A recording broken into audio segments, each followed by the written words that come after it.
Hello everybody, welcome to my corner of the internet. It's me, Max the Language Nerd. I know it's been a while since I made a video. I'm hoping to start making videos more, but today in this video we're going to be talking about the Irish language and how language policies have affected it in the past to a point where it almost was no longer a spoken language, and to today where it is still struggling, but there are policies being implemented to support it.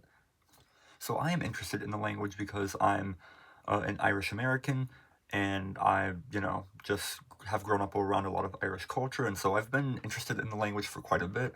And a couple years ago, I actually got to go to Ireland, and it was really cool. And seeing the language there was definitely an interesting experience. Um, the parts that I went to in the country, it was not like the dominant, it was not the vernacular language, but it was still like I didn't really hear people speaking it, but it was like the government was trying to support it mainly through signage. Like it was on signs everywhere. Like place names would be in English first, and then underneath that in like italics, I think it would be like an Irish. Like the car license plates, the name of the county that the cars were from would be in Irish. So instead of like saying Dublin for cars that were from County Dublin, it would say like Balia Ahachlia. And sorry for my bad pronunciation. So the reason that Irish is sort of in the precarious position that it is today is because historically Ireland was a colony of England or of Great Britain, and so English was sort of the prestige colonial language that was spoken a lot. And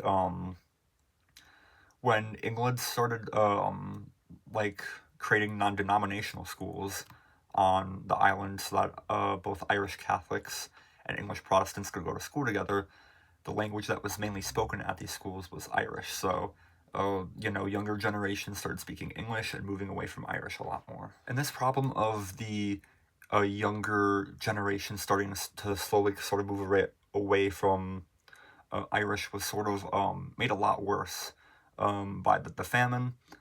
Um, when the potato famine occurred, not Ireland, Great Britain was taking other crops that were being grown on the island, shipping it to themselves in a way to other colonies in an attempt to starve the island. And so this caused a lot of death and a lot of people to move away and to migrate.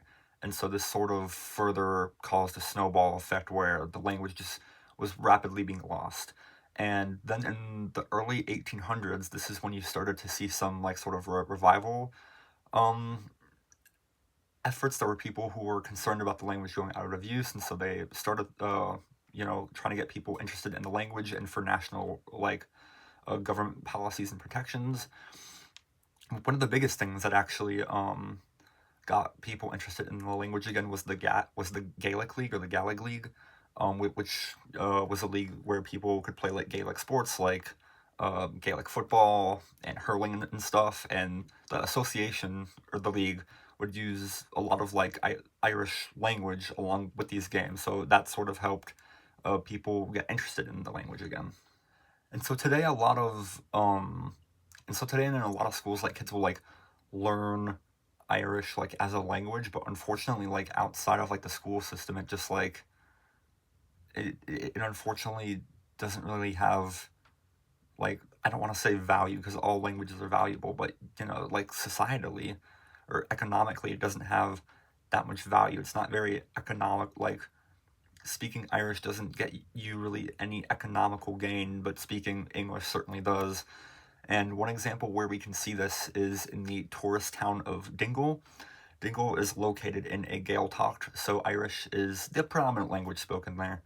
But because it's such a popular tourist town, both nationally and internationally, the national government values English more there than Irish. And so there's sort of like this back and forth tug of war between the locals who want to keep the language preserved and want to keep speaking Irish, and the national government who want English spoken more there so that the tourism continues to occur. And this issue of economics when it comes to the Irish language, unfortunately, also like translates over into media for the language. Like it's very hard to get a lot of media produced, like original media produced in language, and it's also hard to get current media dubbed in the language because it's just not a super economical thing to do. And the government and other organizations, like, I mean, there's obviously some stuff that does get dubbed and there's some stuff that gets made, but it's just like, it's it's not a lot, and it's not often always the best. This hasn't been, a super in-depth video, but I think an important takeaway is that all languages are valuable, and all languages deserve to be supported, and we can do that through both socially and like governmentally with language policies. And it's important that we get both communities and governments to work together, because I think that's probably the only way that you can successfully like sort of like revive a language. Like if you have both people who are who want to learn it and want to speak it, and a government that's willing to support those people.